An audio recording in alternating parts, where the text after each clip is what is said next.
And hello, everyone, and welcome back to Cyrus Webb Presents. I'm your host, Cyrus Webb. Glad you all could join us once again. For those tuning in on Facebook, LinkedIn, YouTube, and X, we're glad that you all could join us. Have another special treat that's joining us today. It is Countdown Mode. Our next guest is gearing up for the release of his brand new book, Before I Let You Go, next month. We're excited to welcome back celebrity publicist and best-selling author Angelo Ellerbee to our broadcast. We're going to be talking to you guys not only about this new book, but why he's so excited about it, what it's been like for him to already be a part of conversations about it as well. For those that are joining us online, you all will see the link to go ahead and pre-order the book for yourself. I've already pre-ordered it for myself through the publisher. We have the link there for you guys, so you can go ahead and pre-order your copy as well. Also, look for Mr. Ellerbee to be able to reach a city near you as well, too. Mr. Ellerbee, glad to have you back on with us. Thanks. Oh, it's all my pleasure, my man. It's all my pleasure, Cyrus. Thank you.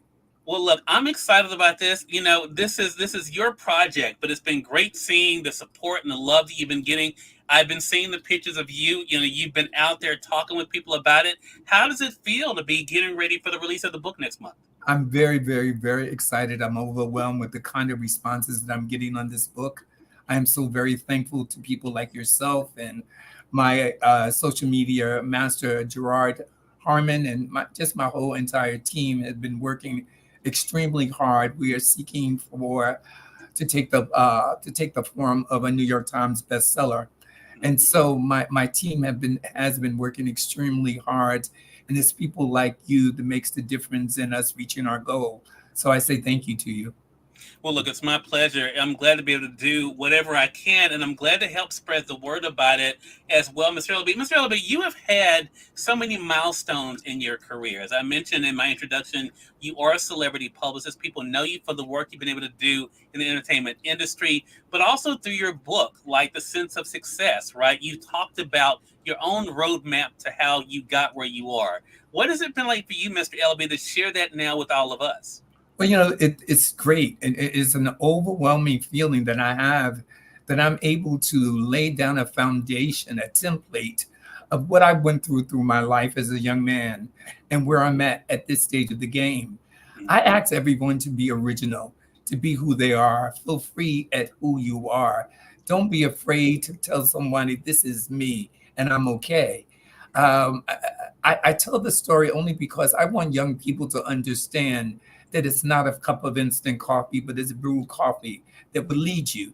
And I think in previous conversations with you, Cyrus, I talked about never taking the elevator, never taking the escalator, but always taking the steps.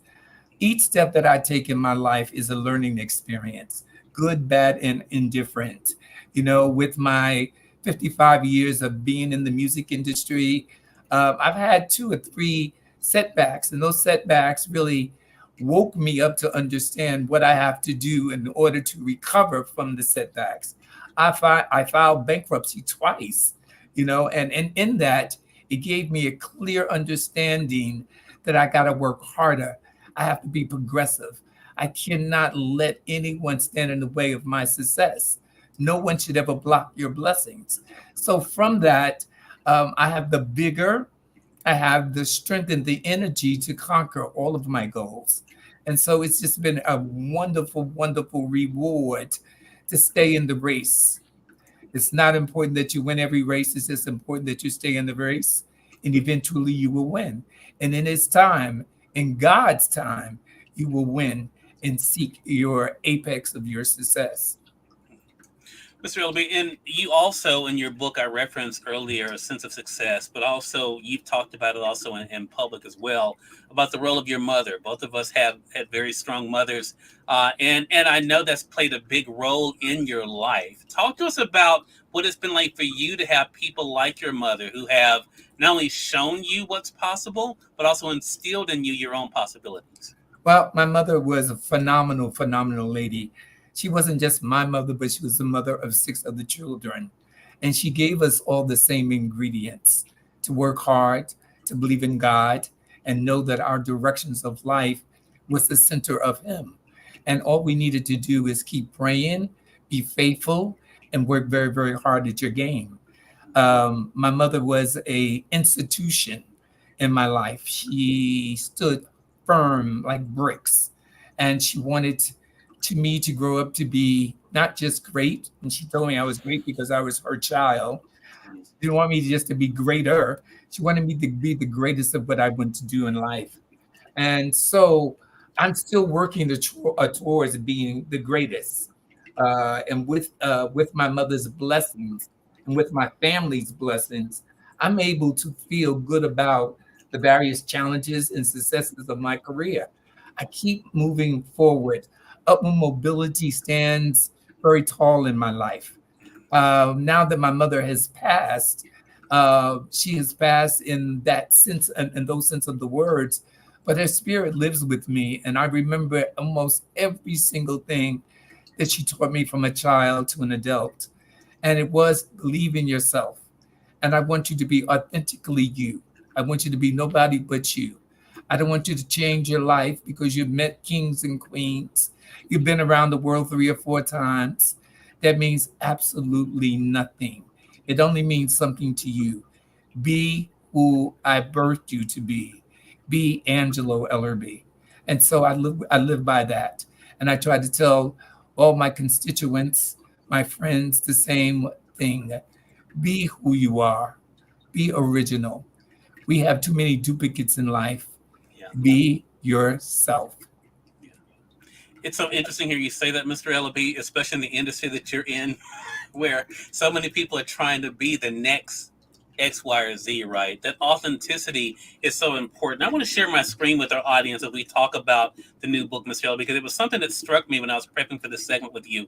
And again, as I mentioned, for you guys who are joining us online, you all will find the link to be able to pre-order the book for yourself again before I let you go, coming out in August. But there was something that was really interesting. I want to talk to you about this, Mr. Ellerbee. You have here in the introduction talking about the book. Before I let you go, isn't about entertainment industry gossip or how to quickly secure the bag. Angelo Ellerbee is about forging excellence in whatever field where you find your passion, and he wants to share that with you before he let go of the mantle and passes it on to the next generation. That to me speaks like someone who's very aware of their own mortality. So I want to ask you about that because it, as a title, before I let you go, alludes to, there is even in that, in someone hearing it, the idea of I'm not always going to be here. How did you decide on, for one, the title of the book, but also what you wanted to share in the book? I thought about many things as I came up with the title of my book. I believe that everyone has his or her time of life. I did not want to leave the face of this earth. Not that I'm leaving anytime soon, unless the Lord calls upon me. I wanted people to be encouraged to fight their battles and to win. I want them to feel good about life. And a lot of times, particularly when you get over the 50 mark and you go into your 60s, we seem to be forgotten people. And I wanted that, particularly, I was very poignant in pointing out that you should not ever feel uncomfortable about turning old. You need to have the same vigor, the same energy, the same motivation to continue to live, continue to be excited about living, continue to accomplish what you want to accomplish. I love the fact when I see young brothers and sisters at 70 and 80 years old going back to college and wanting to complete their degrees or get a degree or get their diplomas, high school diplomas. I just believe that it's important that we, as a people, people who look like you and I, have a clear understanding of our contributions that we have made, and that we should not stop where we should just not stop. We should continue to be productive. We should be continue to want to. It took a village. The saying used to go about it takes a village to raise a child. Right. I think it takes 3 and 4 villages to raise our community up to an awareness of who we are, what we have done, the great inventors, the great vice presidents, the great presidents, people that have come a long way and have fought that battle. And I reflect very much on the side of 1968, when the time came where it was the March on Washington, and where I saw my ancestors fighting for a cause, or fighting for rights to live, to exist, to have, and to own. And I always will remember that. I will remember that to the day that I die. Yeah. How these dogs and water holes went against these people.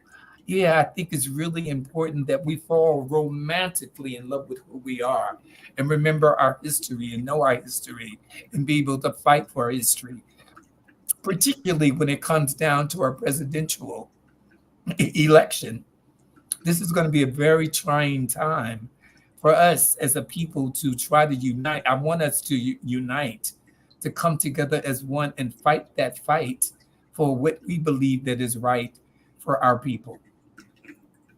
Mr. Ellerbee, hello to you, man. So welcome to see you over there on the Facebook side. He says hello to you as well, Mr. Ellerbee. To that point, Mr. Ellerbee, as I read from, again, the pre-order page of your book, it mentions there, again, that you're about forging excellence. And one thing that has impressed me, and we've had conversations on the radio show about this, is that you don't just, as a celebrity publicist, you don't just work with artists for the sake of working with them. You are about development. I want to talk to you about that on just a human standpoint for a second, because you have been an example of that as well, of just the importance of personal development. How has that benefited you, and what do you hope the book does in that regard, and being able to help people understand the importance of their own personal development? I really don't think it's important that it benefits me. I think it's important that it benefits those people that are listening, those people that have gone through my 24-week artist development program. Those people, those recipients, I would hope that they walked away with a new beginning. I'm excited about their new beginning. I think that it is our job as mentors, as educators, to teach and preach, and I mean preach, to our young people about listening, comprehending, and understanding what life is like living in white America. I am like really a starch believer that our people must come together collectively to enrich the lives of each other. It's not about individuality, it's about being a collective. And I'm about a collective because when I believe that when one wins, we all win. But if we're separate and apart, we never ever get to the apex of the collective for our community. So yeah, I'm going to continue to fight for what I believe to be right with living in America. I want us to be feel free. I don't want it to be segregation, and I want it to be a collective. Now, it may not happen. It may not happen in my time, but I would hope that it would happen down the road where people can get along. Yeah, I understand the difference in Democrats, and I understand the difference in independents, and I understand the difference in Republicans, but at the end of the day, we're all of God's children, and we got to come together on one page. And if it's a book, then we need to turn that one page collectively, not collectively, not individually. Yeah, yeah. To that point, then, when you were writing before I let you go and thinking about what you hope it did, Mr. Ellerbee, what audience did you have in mind for the book? I had them from 15 to 95, really, because my message is not it doesn't go into demographics. I think it's a very universal message. Okay. And the message is for that homeless individual. It is for the incarcerated individual. It's for that HIV positive person, for the LGBTQIA community. It is for the domestic violence individuals. My book is not, I mean, why we skive through the template of my life for setting the example of where I came from and what I went through. I think it's all about just life and people. I think that people go through what they need to go through. I am but a God-fearing person, and I really believe that God gives us so many chances, and he does not become judgmental about who goes to church and who doesn't go to church. We're all of his children, and I think that when we take the time out to praise him and to lift him, I think he will listen to you clearly and engage in your conversation so that he gives you another chance of life. That's what my book is about. Yeah, I go through the Whitney Houstons and I go through the Michael Jacksons. I go through that's what people know is to be concrete of what I do. on a professional side. But it's much more than that for me at this stage of the game. The music is it's a universal sound. I think that my writing in this book is also universal and it's meant for everyone. It's just not meant for a certain group of people. It is meant for who picks up that book, who reads that book, and gets a clear understanding of where I'm coming from as an individual. Mr. Ellerbee, you mentioned earlier your 50 plus years in the entertainment industry. There are so many people, of course, who look at individuals like you and they don't think a career like that is possible for them. What do you contribute your longevity to in your industry? And I'm going to be so very honest with you, Cyrus. I didn't think that I had the ability to be me. And I think that where it comes from my foundation of my family foundation. Okay. It comes from believing in yourself. I just took time out at 67 years old to understand that it's okay to be alone. And it's okay for you to know who you are. It's okay to be in love with you. I've learned the importance of loving me. And because I've learned the importance of loving me, I've learned that my love could be sent around the world. I could teach people how to love themselves. Right. And how to feel important and to feel happy about life. Life is not a given, it's but a gift. It's a gift. When people are not looking at life as a gift, as I watch and read these newspaper articles each and every single day of my life, and I see all these people just going on to heaven, there's a reason that I'm here. And I'm here for the reason that I provide to my people and my readership. I want them to understand that life is not just a given. It is a gift. And you should go and do what you need to do. Don't be afraid of anything. Don't be afraid of the obstacles. Don't be afraid of starting your business with no money. I started my business with no money. And if it wasn't James Mtume and Camille Mtume, I think that I would be at the starting point of my career at 67 years old. People will give you chances if you allow yourself the chance. Yeah. Don't believe because you've been incarcerated, you have HIV positive, you're AIDS convicted. All of those things don't even matter. Because God, if you believe and trust and know, He will take you where you need to be. And where you need to be is in the hands of Him. It's a powerful message and a great reminder. Again, everyone, celebrity publicist and best-selling author Angelo Ellerbee has been our guest. His new book that's coming out in August is Before I Let You Go. As I mentioned, it's available for pre-order right now. So if you guys are joining us on Facebook and LinkedIn, you all will find the link there to be able to take you over to be able to pre-order the book for yourself. For those who are joining us, of course, on X, we'll make sure that we link it up for you guys as well. Make sure you guys go ahead and pre-order the book. Mr. Ellerbee, I know you're going to be planning trips once the book releases, but you've already been meeting with readers. Talk to us about that experience, what it's been like for you to already share the message. It has been so overwhelming. What I've done in my marketing abilities have allowed me to call upon my friends and ask my friends if they would do a social gathering for me. And one of the first people that said yes to me was Camille Mtume, the wife of James Mtume. We've been going around since May until now, going inside of people's homes. I have run my campaign like I'm running for the president of the United States. I've gone inside of so many people's homes that I've never been in before. They have been so wonderful to me. They invite 15 to 20 friends to their homes, and I sit back with my ghostwriter, Kevin Taylor, and we go through. I have a thing about this poem that I've been reading for at least 20 years. It's called I Am Me. And I read this poem because this poem is the template of the book. It's about being who you are. And then Kevin Taylor reads 2 chapters from my book. And the key thing is that I open it up for questions and answers. And it doesn't have to be about my book. It has to be about the people that are gathered there. And I remember when we did something with Rosa Rivers, who I call the mayor of Harlem in New York City. We just, everyone who was there was a part of the music industry, or they were book authors or whatever. And there were so many questions about how do I begin? I had books inside of me, but I didn't. And I simply say to them, if you feel like you can't write it, find a ghostwriter. If you feel that you got a story to tell the story. Because I think that it is like it's when you go to a therapist, when you start to write a book, you are really, really solving problems as you go, personal problems that you never wanted to deal with.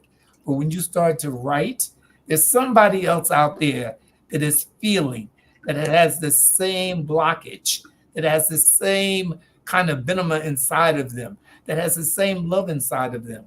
And so there's an audience for everyone. And so it's really important for me to do the kind of meet and greets because I get to meet everybody. Right. I talk to them. I try to encourage them.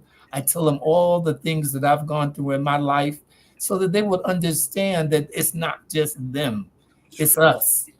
And if we don't share each other's wisdoms and thoughts, then we will become closeted and then we'll become fragile and we'll become meaningless. So let's just share in conversation. Let's share and talk about the importance of helping one another. So it's been exciting for me to answer your question. And I love the fact I'm doing something on August the 17th. The Honorable Gail Cheneyfield Jenkins is doing a meet and greet with me, and she's doing it for 250 people at the cinema in Montclair, New Jersey. And I'm so excited about this because I get a chance to give a visual presentation and I get a chance to bring people into my life doing a pictorial presentation as well as a vocal presentation. Kevin and I and my team will go out there and try to bring people to an understanding about loving themselves and being original. Love that. What gives us something to look forward to. Again, everyone, Angelo Ellerbee has been our guest. The book, hello to you, Addie. Addie says, thank you, no matter what, I will not be afraid. It's a great reminder, I think, for all of us. But the book, again, everyone, is Before I Let You Go. Again, available for pre-order right now. So, again, you can find the link with you guys on Facebook, LinkedIn, and YouTube. You can find the link there. Those joining us on X, we'll make sure that we link it up as well. Also, make sure you guys are staying connected with Mr. Ellerbee. You can find him all over social media as well. Mr. Ellerbee, another great conversation with you. Looking forward to our next chat together. Cyrus, I want to thank you and your followers for all the support that you guys have given to me over the years. I thank you. I thank them. And I wish nothing but the best for you and your followers. God bless you. Hey, God bless you as well. Thank you for that. I wish the same for you as well. And we thank you, our audience, as well, for tuning in to another great segment of Cyrus Webb Presents. Until next time, I'm Cyrus Webb saying thank you so much for being with us. We'll talk to you soon. Take care. Bless you.